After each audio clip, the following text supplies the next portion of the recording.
Isu pangan selalu bisa bikin tanah air gonjang-ganjing. Setelah beberapa waktu tak terdengar, isu impor beras kembali mencuat. Wacana itu didengungkan oleh Kementerian Perdagangan yang menyatakan akan mengimpor sekitar 1 juta ton beras untuk memenuhi kecukupan stok dalam negeri. Berdasarkan ketentuan, setidaknya dibutuhkan stok cadangan atau iron stock di Badan Urusan Logistik atau Bulog sebesar 1,5 juta ton. Sementara saat ini, stok real Perum Bulog hanya tersisa 500.000 ton. Namun niat impor pemerintah bak petir di siang bolong bagi petani. Pasalnya, bulan April hingga Mei adalah waktu panen raya. Ini artinya ada kemungkinan hasil panen petani akan berkompetisi dengan beras impor di pasaran, yang mengakibatkan harga beli gabah dari petani bakalan anjlok. Padahal tanpa adanya wacana impor pun, daya tawar petani secara individu sudah tertekan, dengan harga jual yang per awal 2020 berkisar di Rp5.200-an per kilogram, menjadi Rp4.700-an per kilogram di tahun ini. Angka ini pun berpotensi semakin rendah dengan adanya musim panen dan jika impor beras dieksekusi oleh pemerintah. Jadi ketika yang namanya musim panen raya berarti melimpah produksi, tanpa ada keputusan impor pun, misalnya seperti tahun lalu, kita tidak ada impor di periode itu, harga gabah tuh pasti turun gitu, karena di situ berlakulah hukum supply dan demand. Apalagi ditambah di tahun ini produksinya menurut BPS diperkirakan mengalami peningkatan. Badan Pusat Statistik pun memperkirakan panen raya tahun ini hasilnya akan lebih baik dari sebelumnya, sehingga keinginan untuk membeli beras dari luar semakin mengundang tanda tanya. Kementerian Pertanian pun menyatakan neraca pangan pokok hingga Mei 2021 dalam keadaan cukup. Beras diperkirakan surplus 12 juta ton.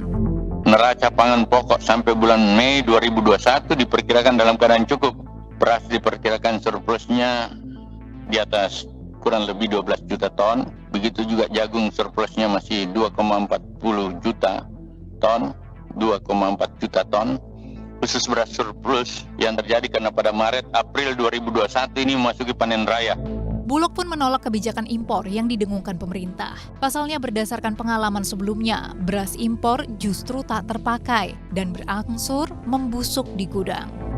Prinsipnya kami akan mengutamakan produksi petani dalam negeri untuk penyerapan itu untuk CBP, Pak, untuk CBP-nya. Jadi kembali lagi, jadi walaupun kami mendapatkan tugas untuk impor 1 juta, itu belum tentu kami laksanakan, Pak, karena kami tetap mau prioritaskan produk dalam negeri yang sekarang sedang masa puncaknya atau masa panen raya, Pak, sampai bulan April.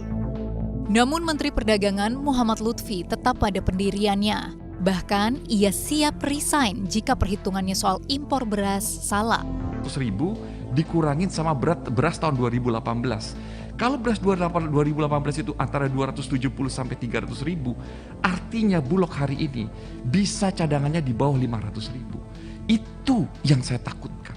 Karena dengan 500.000 itu pemerintah bisa dipojokkan oleh pedagang dan juga oleh spekulan.